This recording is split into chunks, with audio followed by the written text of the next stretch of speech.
تو کیا ہوتا ہے، عام آدمی قانون کی پابندی کیوں کرے کہ قانون جو ہے وہ صرف ہے ہی عام لوگوں کے لیے، خاص لوگوں کے لیے وہ قانون بنا ہی نہیں۔ ایسے ماحول میں قانون صرف ایک کاغذی ہتھیار بن جاتا ہے۔ پھر اختتام۔ جناب صدر، قانون کی عزت اور پابندی صرف اسی وقت ممکن ہے جب انصاف ہو، قانون سب کے لیے برابر ہو اور ہر فرد اپنے ذاتی مفاد سے بالاتر ہو کر بڑھ کر سوچے، اجتماعی بہتری کے لیے اپنی سوچ کو لائے یا آگے بڑھے۔ ہمیں نہ صرف قانون کا احترام کرنا ہے بلکہ اس پر عمل کر کے دوسروں کے لیے مثال بھی بننا ہے۔ اس کے بعد ہے مطلع ثانی اور مقطع۔ غزل یا قصیدے کے پہلے شعر کو مطلع کہتے ہیں، جس کے دونوں مصرعے ہم قافیہ یا ہم ردیف ہوتے ہیں۔ اگر مطلع کے بعد شعر میں بھی مطلع جیسا اہتمام ہو تو اسے مطلع ثانی کہیں گے۔ غزل یا قصیدے کا آخری شعر جس میں شاعر اپنا تخلص استعمال کرے مقطع کہلاتا ہے۔ تو مثالیں ہیں اس کی، یہ مطلع ہے، آج بھی قافلہ عشق رواں ہے کہ جو تھا وہی میل اور وہی سنگ نشاں ہے کہ جو تھا، پھر تیرا غم وہی، یہ مطلع ثانی ہے، وہی رسوائے جہاں ہے کہ جو تھا، پھر فسانۂ بے حدی سے گراں ہے کہ جو تھا۔ اور یہ مقطع ہے، تیرۂ بختی نہیں جاتی دل سوزاں کی فراق، شمع کے سر پہ وہی آج دھواں ہے کہ جو تھا۔ مثال نمبر 2، دوسری مثال ہے، مطلع ہے، کارگر عشق میں اب تک غم پنہاں نہ ہوا، میں ابھی بے خبر کلفت ہجراں نہ ہوا۔ یہ مطلع ثانی ہے، مانع دشت نوردی مجھے زندہ نہ ہوا، در و دیوار سے کچھ ہوش کا سماں نہ ہوا۔ یہ مقطع ہے، اہل زنداں کا یہ مجمع ہے، ثبوت اس کا فراق کہ بکھر کر بھی شریزہ پریشاں نہ ہوا۔ سوال نمبر 4 ہے، اس غزل کے مطلع اور مقطع کی نشاندہی کریں اور 2-3 جملوں میں ان کے استعمال کی اہمیت واضح کریں۔ ابھی ہے، یہ اس غزل کا مطلع ہے، وہی خواب آنکھوں میں ڈال دے جو نشاط شام وصال دے، جو پلک جھپک میں گزر گئے مجھے پھر وہی وصال دے۔ اور مقطع ہے دعائے محسن بے نوا کہ نگار شعر کو ہو عطا، وہ چمک جو تابش مہر دے، وہ مہک جو نافع غزال دے۔ اب ہم اس کی اہمیت دیکھ لیتے ہیں۔ مطلع غزل کا پہلا شعر ہوتا ہے جس میں دونوں مصرعے ہم قافیہ ہوتے ہیں۔ اس شعر سے غزل کا بنیادی مزاج، موضوع اور جذبات کا تعارف ملتا ہے۔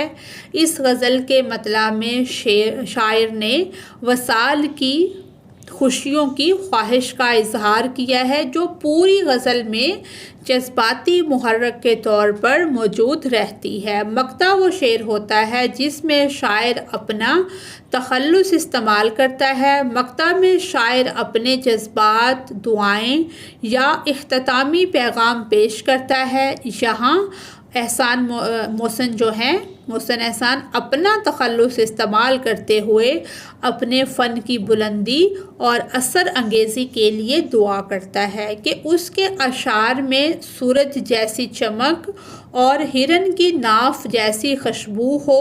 اس سے شاعر کی فنی خودآگاہی اور جذبہ ارتقاء ظاہر ہوتا ہے۔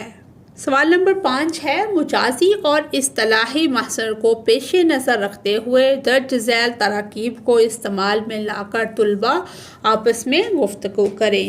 یہاں یہ تراکیب اور ان کو جملوں میں استعمال کا بتایا گیا ہے۔ گفتگو آپ نے خود کرنی ہے۔ آسمان سے باتیں کرنا، اب تو وہ دولت کے نشے میں آسمان سے باتیں کرتے ہیں۔ ہاتھ دکھانا، وہ شعبدہ باز ایسا ہاتھ دکھاتا ہے کہ دیکھنے والا حیران رہ جاتا ہے۔ سبز باغ دکھانا، سیاست دانوں نے عوام کو پھر سبز باغ دکھائے۔ مگر عملی طور پر کچھ نہ کیا۔ گریائے یعقوب، بیٹے کی جدائی میں ماں نے گریائے یعقوب سے اپنی حالت خراب کر رکھی ہے۔ قبر دارا، نہ گورے سکندر نہ ہے قبر دارا، مٹے نامیوں کے نشاں کیسے کیسے۔ اینٹ سے اینٹ بجانا، مظاہرین نے حکومت کی اینٹ سے اینٹ بجا دی اور سارا نظام ہلا دیا۔ آنکھیں دکھانا، ماں نے بچے کو بہت آنکھیں دکھائیں مگر وہ اپنی بات پر اڑا رہا۔ قارون کا خزانہ، اس کے پاس اتنی دولت ہے جیسے قارون کا خزانہ ہاتھ لگ گیا ہو۔ آگے سوال نمبر 6 ہے، درج ذیل شعر کی نثر بنائیے اور اس کا مفہوم برقرار رکھتے ہوئے متبادلات سے واقف ہوتے ہوئے استعمال کریں۔ آگے اس متکبر کے ہم خدا خدا کیا کرتے ہیں، کب موجود خدا کو وہ مغرور خود آرا جانے ہے۔ اب اس کی نثر ہم نے بنانی ہے کہ ہم اس گھمنڈی شخص کے سامنے عاجزی سے اللہ اللہ کرتے ہیں، لیکن وہ متکبر اور خود پسند انسان اللہ کی موجودگی کو نہیں جانتا۔ جی، اس کے بعد ہے اصناف نظم کے محاسن کا تصور اور شناخت۔ سب سے پہلے ہے صنعت تلمیح، یعنی کہ تلمیح کے لغوی معنی اشارہ، یعنی کہ جب شعر میں کسی کی طرف اشارہ کرتے ہیں تو وہ صنعت تلمیح کہلاتی ہے، جیسے ابن مریم ہوا کرے کوئی، میرے دکھ کی دعا کرے کوئی۔ اس کے بعد ہے صنعت تکرار، کہ ایک لفظ کا بار بار استعمال ہونا، جیسے اس شعر میں کہہ کہہ کر، کہہ کہہ کر، کہہ کہہ کر، یہ کہہ کا لفظ جو ہے یہ تکرار ہوئی ہے اس کی بار بار، اس لیے اسے صنعت تکرار کہیں گے۔ اس کے بعد ہے صنعت میرات النظیر، کے کلام میں ایسے الفاظ لے کر آنا جن کی آپس میں کوئی نہ کوئی نسبت ہو لیکن وہ باہم متضاد نہ ہوں، صنعت میرات النظیر کہلاتے ہیں۔ اس کے بعد ہے رعایت لفظی، کسی لفظ کو اس طرح استعمال کرنا کہ دو معنی نکلے، جس طرح ہم نے میر درد کی وہ غزل تھی جس میں لفظ جو درد ہے وہ درد کے لیے بھی اور انہوں نے اپنے تخلص کے لیے بھی استعمال کیا تھا۔ اس کے بعد ہے صنعت مبالغہ، مبالغہ سے مراد ہے حد سے بڑھنا۔ شعری اصطلاح میں مبالغہ اس صنعت کا نام ہے جس کے ذریعے کسی شے یا شخص کی بعید از قیاس یعنی کہ ناقابل یقین حد تک بڑھا چڑھا کر اس کو پیش کیا جاتا ہے، تعریف یا مذمت کی جاتی ہے تو اس کو صنعت مبالغہ کہتے ہیں۔ اس کے بعد ہے صنعت حسن تعلیل، کلام میں کسی بات یا چیز کی علت، وجہ یا سبب بیان کرنا جو در حقیقت علت نہ ہو۔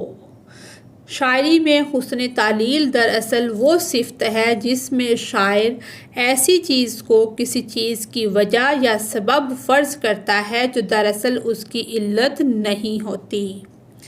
یہ اس کی مثال ہے۔ اب ہم نے یہ کچھ اشعار دیے گئے ہیں، ان میں ہم نے بتانا ہے رعایت لفظی، حسن تعلیل، صنعت تلمیح، صنعت تکرار اور صنعت میرات النظیر اور صنعت مبالغہ کی ہم نے شناخت کرنی ہے۔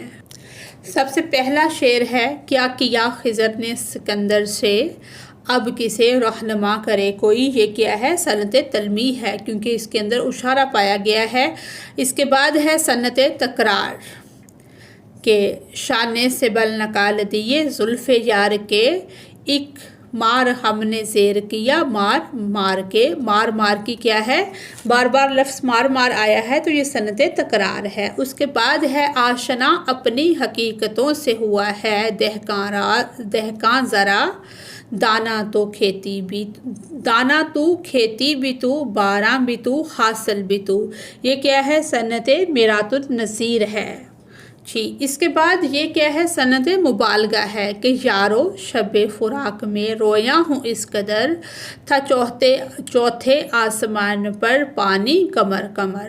یعنی کہ اب چوتھے آسمان پر تو کوئی نہیں گیا، نہ کسی نے دیکھا ہے، تو یہ کیا ہے؟ صنعت مبالغہ ہے۔ آگے حسن تعلیل ہے، اڑتی تھی خاک خشک تھا چشمہ حیات کا، کھولا ہوا تھا دھوپ سے پانی فرات کا۔ یعنی کہ کھولا ہوا تھا دھوپ سے پانی فرات کا، یہ حسن تعلیل ہے۔ آگے صنعت مبالغہ ہے، سرخی اڑی تھی پھولوں سے، سبزی گیا وہ، پانی کنووں میں اترا تھا سائے کی چاہ سے، یعنی کہ سبزی گیا سے، سائے کی چاہ سے، یہ کیا ہے؟ صنعت مبالغہ ہے۔ اس کے بعد ہے ہماری سرگرمی۔ ہم نے ڈیجیٹل لائبریری کو استعمال کرتے ہوئے منیر نیازی کے تمام شعری مجموعوں کی فہرست مرتب کرنی ہے، اور ان کی اشاعت کے جب یہ پبلش ہوئے ہیں ان کا جو سن ہے وہ بھی ہم نے ساتھ لکھنا ہے۔ جی، سب سے پہلا ہے تیز ہوا اور تنہا پھول، یہ پہلا شعری مجموعہ ہے، یہ ہوا ہے 1959 سے 1991، اور سیکنڈ پہ جنگل میں جنگل میں دھنک جو ہے یہ سیکنڈ والا ہے۔ تھرڈ والا ہے دشمنوں کے درمیان شام، چوتھا ہے ماہ منیر، پانچواں ہے اس بے وفا کا شہر ہے اور ہم ہیں دوستو۔ اس کے بعد ہے 6 رنگین دروازے، ساتواں ہے آغاز زمستان میں دوبارہ، آٹھواں ہے ساعت سیار، نوواں ہے پہلی بات ہی آخری تھی۔ 8ویں نمبر پر ہے ساعت سیار، 9 پہلی بات ہی آخری تھی، 10 ہے ایک دعا جو میں بھول گیا تھا، 11ویں نمبر پر ہے سفید دن کی ہوا، 12ویں نمبر پر ہے ایک مسلسل، اس کے بعد ہے کلیات منیر، 14ویں نمبر پر ہے پنجابی شاعری کے 3 مجموعے۔ یہ ہماری سرگرمی بھی مکمل ہوئی ہے، اسی کے ساتھ ہی ہماری آج کی یہ ویڈیو بھی مکمل ہوتی ہے۔ اگر آپ کو میری ویڈیو سے کوئی رہنمائی ملتی ہے تو میری ویڈیو کو لائک اور چینل کو سبسکرائب کریں۔ Thanks for watching us.